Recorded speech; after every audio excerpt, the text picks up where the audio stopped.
Hello friends, कैसे हैं आप सब लोग। तो लास्ट क्लासेस में हम लोगों ने देखा था तथ्य कर्नाटक युद्ध, और कुछ इंपॉर्टेंट फैक्ट्स भी मैंने जो नोट करवाए थे आपको, वो बहुत ही ज़्यादा इंपॉर्टेंट फैक्ट्स थे। तो आपको क्या करना है, उन पॉइंट्स को हमेशा लर्न करते रहना है, और जितनी भी क्लासेस मैं करवा रहा हूँ उन सारी क्लासेस को आपको नोट करते रहना है। आपको अच्छे से नोट्स बनाना है। अगर नोट्स नहीं बनाएंगे तो क्या होगा, सिर्फ क्लासेस देख लेंगे, कुछ होना नहीं है उससे। नोट्स बनाने से क्या होगा कि आप बार बार उनको रिवीजन करेंगे जब, तो आपका जितना भी कॉन्सेप्ट होगा वो सारा ही क्लियर होगा। और जो भी मेरी क्लासेस देखिए उनको सिक्वेंस, मैं जितना भी आपको पढ़ा रहा हूँ वो सारा सिक्वेंस से पढ़ा रहा हूँ, कोई भी चीज़ आपकी छूटेगी नहीं। अगर आप पूरी क्लासेस देखते हैं तो आप 70 to 19% सारे क्वेश्चन आप मॉडर्न इंडिया के सॉल्व कर पाएंगे। तो आपको क्या करना है, सिर्फ और सिर्फ अच्छे से क्लास देखनी है। जितने मैं इंपॉर्टेंट फैक्ट्स क्लास के, जैसे एक क्लास चलेगा उसके बाद में क्या रहेगा कि उस क्लास के एंड पे एक लेक्चर जैसे मैंने दिया, जैसे कि एक चैप्टर मैंने एंड किया, उसके बाद में मैं आपको जितना भी इंपॉर्टेंट फैक्ट उसका होगा वो भी अलग से नोट करवाऊंगा, उसको नोट करते रहिएगा। वो सारा ही आपके लिए बहुत ज़्यादा इंपॉर्टेंट रहेगा, ठीक है ना। और जितना भी मैं इंपॉर्टेंट फैक्ट्स नोट करवाऊंगा वो ज़्यादातर एग्जाम से पूछा गया है, और अगर नहीं पूछा गया है तो वो बहुत ही ज़्यादा इंपॉर्टेंट डाटा रहेगा आपके लिए, उसको आपको नोट करना है और उसको रिवीजन करना है। आप नहीं, आपको अगर थोड़ा सा देखना है तो आप प्रीवियस ईयर के क्वेश्चन में मिला के उनको नोट्स को देखिएगा। नोट्स में आपको क्या मिलेगा, प्रीवियस ईयर क्वेश्चन में आपको कहीं ना कहीं आए हुए मिलेंगे, या तो पीसीएस के एग्जाम्स में होंगे, या बिहार पीसीएस में होंगे, या फिर आरओ है, जितनी भी एसएससी के एग्जाम्स हैं उसमें कहीं ना कहीं आपसे पूछे गए होंगे। तो आप उनको थोड़ा सा अच्छे से नोट कीजिएगा। तो लास्ट क्लासेस में हम लोगों ने जो इंपॉर्टेंट फैक्ट्स थे वो 7 इंपॉर्टेंट फैक्ट्स देखे थे, तो उसके आगे के जो इंपॉर्टेंट फैक्ट्स हैं वो आज हम लोग क्लियर करते हैं। तो क्या हुआ था कि हमने बताया था कि तथ्य कर्नाटक युद्ध जो समाप्त हुआ था वो पेरिस की संधि से समाप्त हुआ था, ठीक है ना। तो यहाँ पे देखिए 1763 में हुई पेरिस की संधि के द्वारा अंग्रेजों ने चंद्रनगर, ये क्वेश्चन आ भी चुका है एग्जाम्स में, इसमें क्या होता है कि चंद्रनगर को छोड़कर अंग्रेजों ने क्या किया कि 1763 में जो पेरिस की संधि हुई उससे कर्नाटक युद्ध की समाप्ति हुई थी। उससे क्या होता है कि अंग्रेजों ने फ्रांसिस्को, जितने भी फ्रांसिस्को के क्षेत्र अधिग्रहण में लिए थे, अपने राज्य क्षेत्र में मिला लिए थे, उनको वापस कर दिया था। सिर्फ एक ऐसा प्रदेश था जो उन्होंने वापस नहीं किया था, वो एग्जाम में पूछा जा चुका, कौन सा प्रदेश था, चंद्रनगर। तो क्या किया कि 1763 में हुई पेरिस की संधि के द्वारा अंग्रेजों ने चंद्रनगर को छोड़कर शेष अन्य प्रदेशों को फ्रांसीसियों को लौटा दिए, जो 1749 तक फ्रांसीसी कब्जे में रहे। ये प्रदेश भारत की आज़ादी तक फ्रांसीसी कब्जे में रहे। मतलब कि चंद्रनगर जो ऐसा प्रदेश था जिसको अंग्रेजों ने फ्रांसिस्को को लौटाया नहीं था। किस संधि से, पेरिस की संधि से सारे प्रदेश लौटा दिए, लेकिन चंद्रनगर को नहीं लौटाया।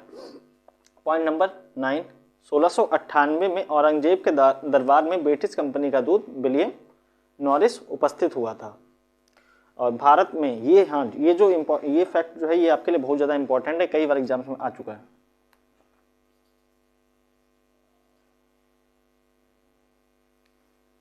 भारत में गोथिक स्थापत्य कला की स्थापना का श्रेय पुर्तगालियों को जाता है, ठीक है ना।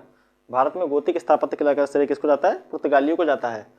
अल्बुकर्क सती प्रथा का विरोध करने वाला प्रथम यूरोपीय व्यक्ति था। मैंने बताया था अल्बुकर्क, अल्फांसो डी अल्बुकर्क। उससे पहले कौन आया था, सबसे पहले फ्रांसिस्को डी अल्मीड़ा। उसने क्या किया, समुद्री व्यापार पुर्तगालियों में, समुद्री व्यापार साम्राज्य जो था पुर्तगालियों का, समुद्र का जो समुद्री व्यापार वाणिज्य था उसकी स्थापना की थी, ठीक है ना। और अल्फांसो डी अल्बुकर्क ने क्या किया था, इसने क्या किया था, पुर्तगाली साम्राज्य जो है ना भारत में, उसकी स्थापना की थी। तो और यही जो व्यक्ति है अल्बुकर्क, अल्फांसो डी अल्बुकर्क, इसने सती प्रथा का विरोध करने वाला प्रथम यूरोपीय व्यक्ति कौन था, तो वो अल्बुकर्क था, ठीक है ना। इसको नोट कर लीजिए, फिर मैं इसको हटाता हूं। फिर आपको नोट करना है पॉइंट नंबर 12, ठीक है ना। Point number 12,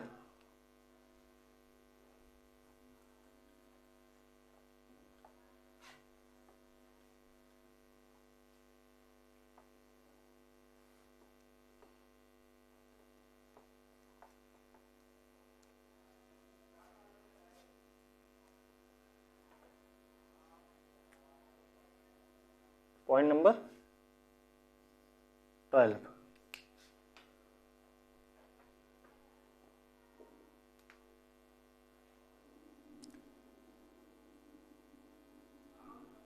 east India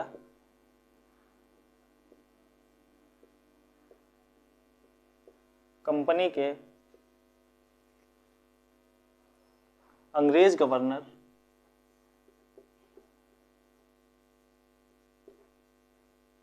east India company के अंग्रेज गवर्नर सर जॉन चाइल्ड को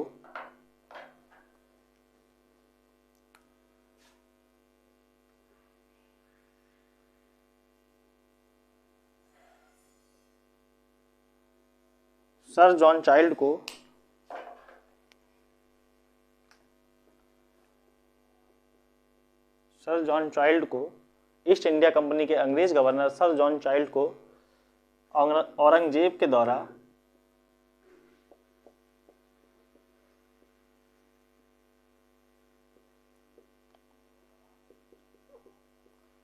भारत से निष्कासित किया गया था।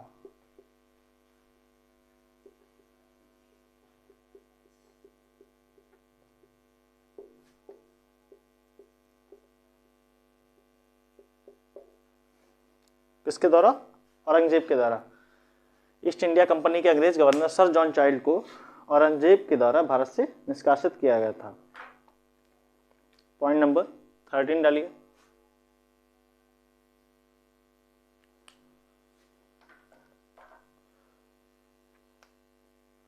सोलह सौ बत्तीस के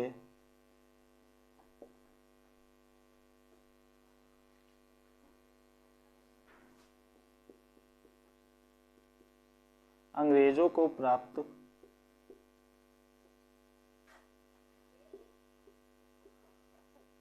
फरमान को सुनहरा फरमान कहते हैं। क्या कहते हैं? सुनहरा फरमान। अभी मैं समझाऊंगा आपको सुनहरा फरमान क्या होता है।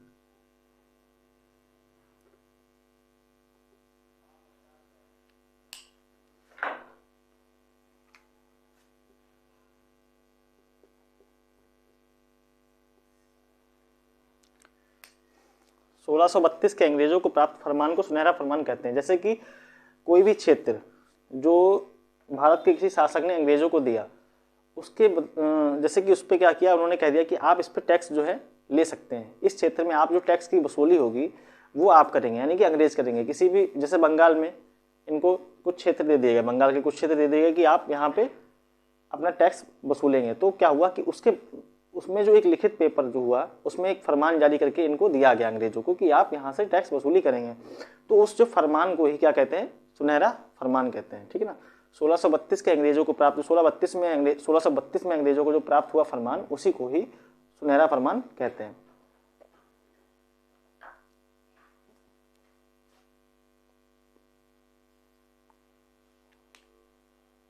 पॉइंट नंबर 14,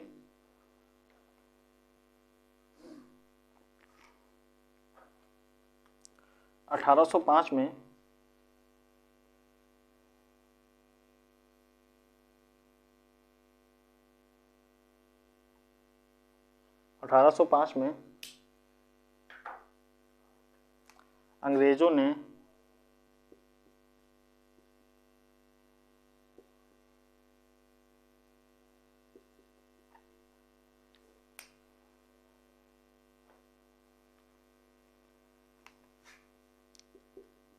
डचों को चिंसुरा बा मलक्का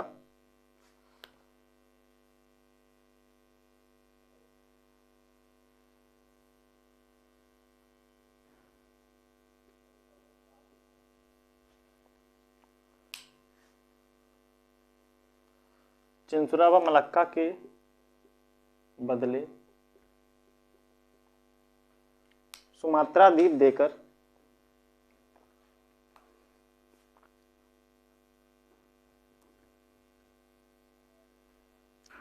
सुमात्रा द्वीप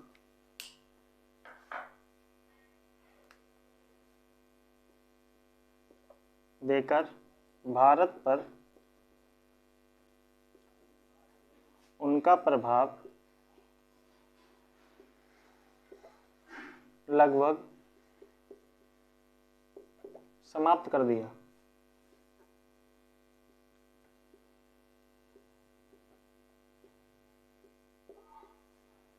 क्या किया अंग्रेजों ने? डचों से क्या हुआ? चिंसुरा व बंगाल ले लिया और उसके बदले में उनको क्या दिया? सुमात्रा द्वीप दे दिया। उससे क्या हुआ कि डचों को जो भारत पे प्रभाव था वो बिल्कुल समाप्त हो गया। ठीक है ना। कब हुआ ये? 1805 में। पॉइंट नंबर 15,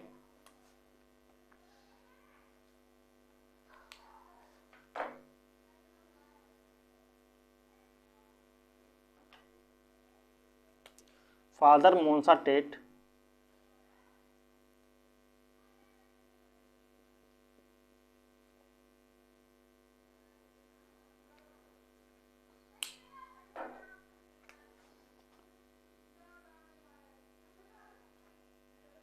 अकबर के दरबार में पहुंचने वाला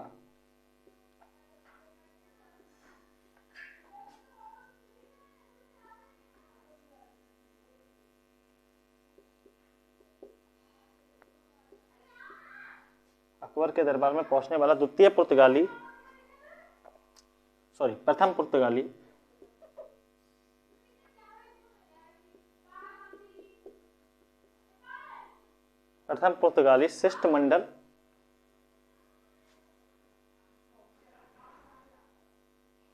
प्रथम पुर्तगाली शिष्टमंडल का अध्यक्ष था।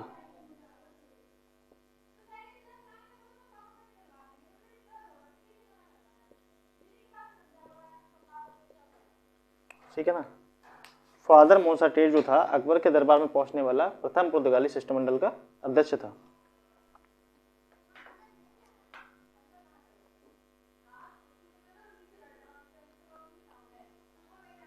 पॉइंट नंबर 16 डालिए, इसको नोट कर लीजिए, फिर मैं हटाता हूं इसको।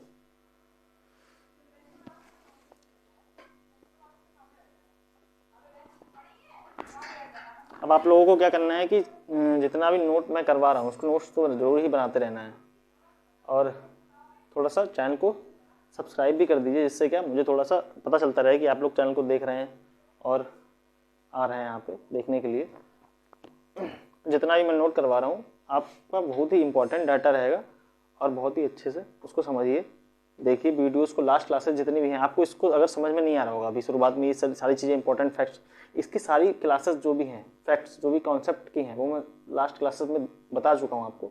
जब तक आप उनको नहीं देखेंगे तब तक आपको हो सकता है कि ये चीज़ें समझ में ना आए कि चीज़ें कहाँ से आ रही हैं। जब आप उनको चीज़ों को बिल्कुल अच्छे से कॉन्सेप्ट को देखेंगे, वीडियोस को वॉच करेंगे, तो आपको ये सारे फैक्ट्स समझ में आने लगेंगे। पॉइंट नंबर 16,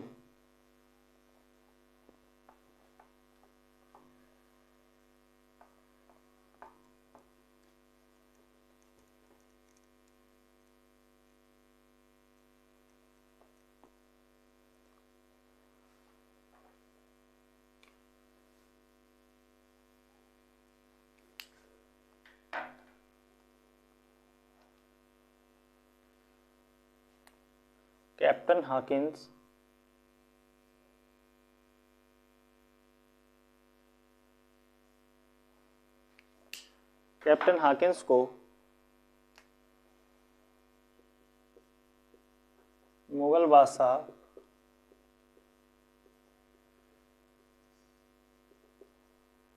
जहांगीर ने 400 का मनसब प्रदान किया था।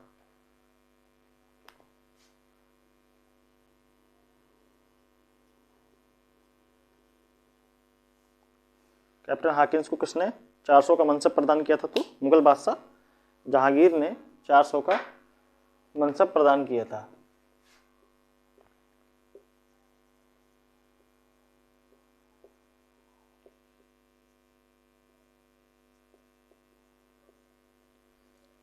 मनसब प्रदान किया था।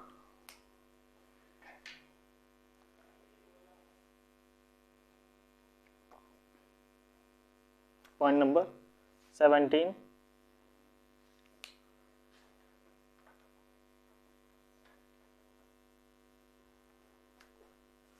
पुर्तगालियों के विरुद्ध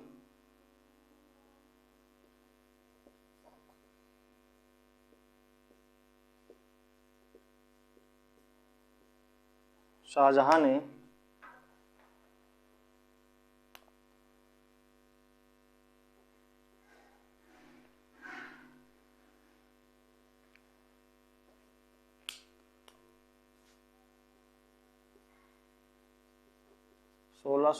ईस्वी में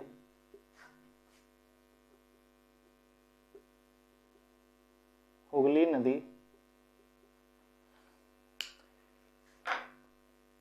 का घेरा डाला था।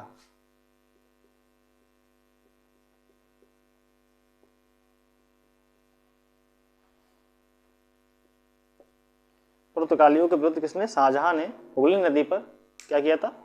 हुगली नदी पर घेरा डाला था पुर्तगालियों के विरुद्ध। पॉइंट नंबर 18,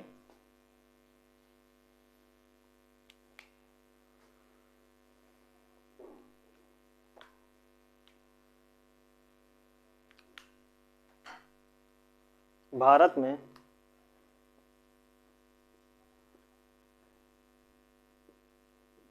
यूरोपीय शक्तियों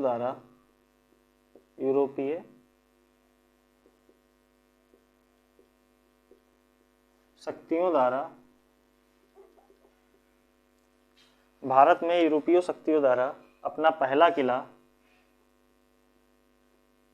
यहाँ पे समझिएगा फैक्ट्री की बात नहीं हो रही है, ठीक है ना, फैक्ट्री या उनके व्यापारिक केंद्र की बात नहीं हो रही, यहाँ पे उनके किले की बात हो रही है, तो समझिएगा भारत में यूरोपीय शक्तियों द्वारा अपना पहला किला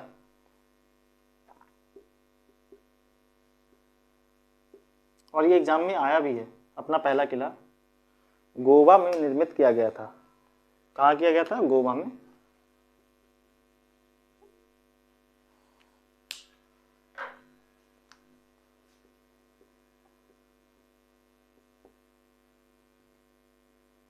निर्मित किया गया था।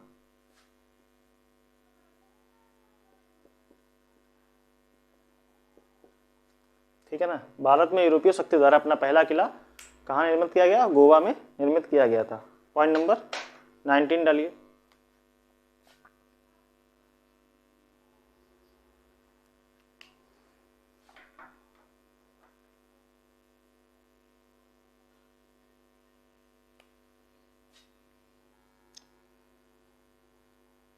पेड्रो अल्वारेज कैब्राल भारत आने वाला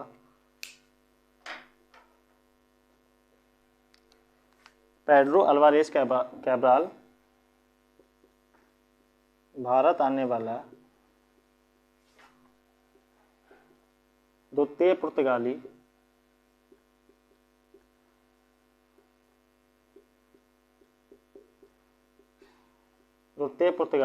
वाणिज्यिक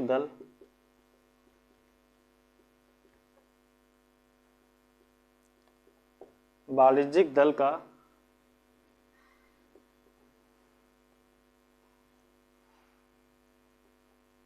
द्वितीय पुर्तगाली वाणिज्यिक दल अभियान का नेता था।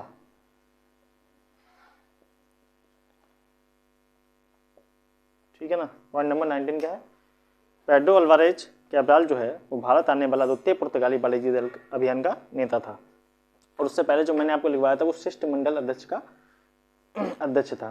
ठीक है ना, तो जो फादर मोन्सा टेट थे ना, वो प्रथम पुर्तगाली शिष्टमंडल अध्यक्ष के क्या थे? प्रथम पुर्तगाली शिष्टमंडल जो आया था उसके अध्यक्ष थे फादर मोन्सा टेट। ठीक है ना, और ये जो है पेड्रो अल्वारेज कैब्राल, ये भारत आने वाला द्वितीय पुर्तगाली वाणिज्यिक दल अभियान का नेता था। पॉइंट नंबर 20 लिखिए।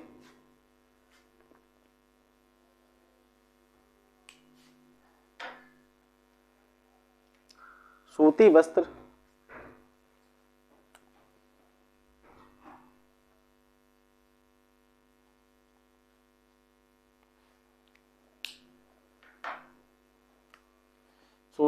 मुगल भारत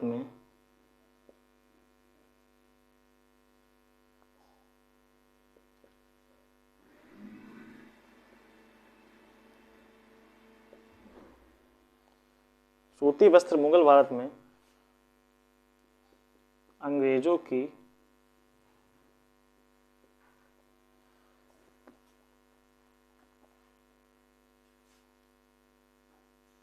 अंग्रेजी व्यापार की महत्वपूर्ण वस्तु थी।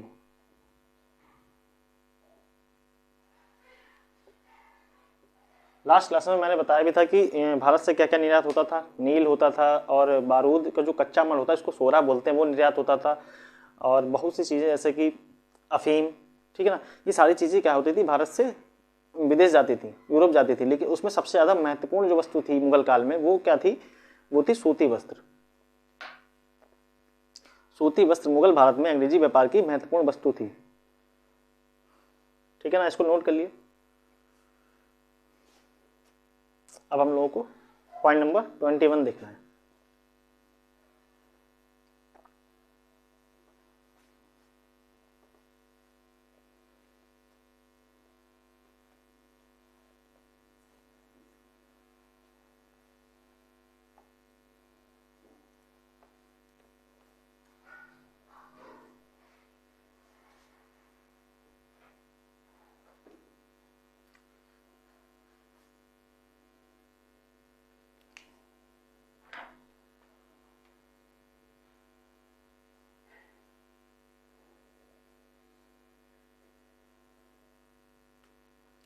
मुगल सम्राट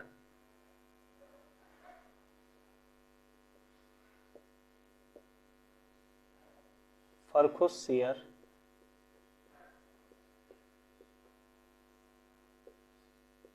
से विशेष सुविधा प्राप्त करने वाला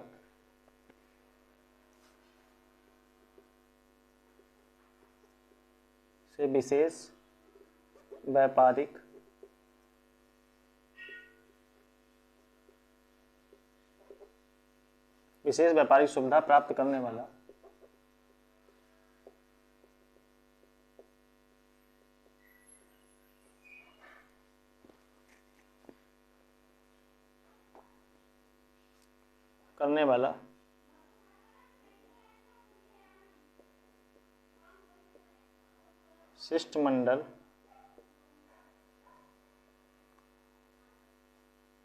शिष्टमंडल का अध्यक्ष जॉन सुमरन था। मुगल सम्राट फर्रुखसियर से विशेष व्यापारिक सुविधा प्राप्त करने वाला शिष्टमंडल का अध्यक्ष जॉन सुमरन था।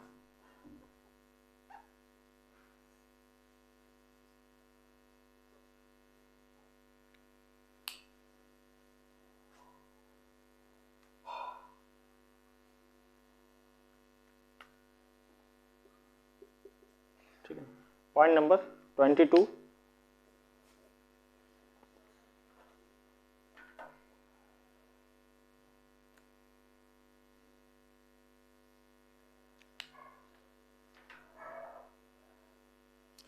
फ्रांसिस्को पल्सर्ट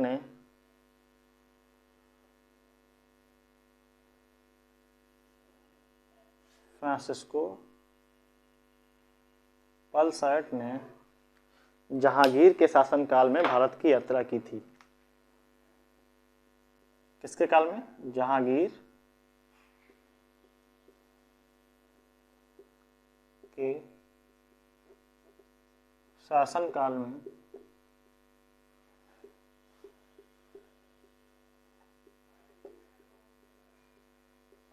भारत की यात्रा की थी।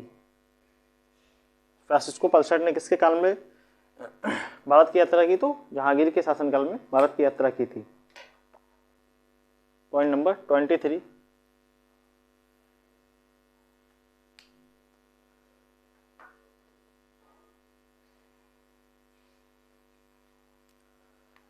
दक्षिण भारत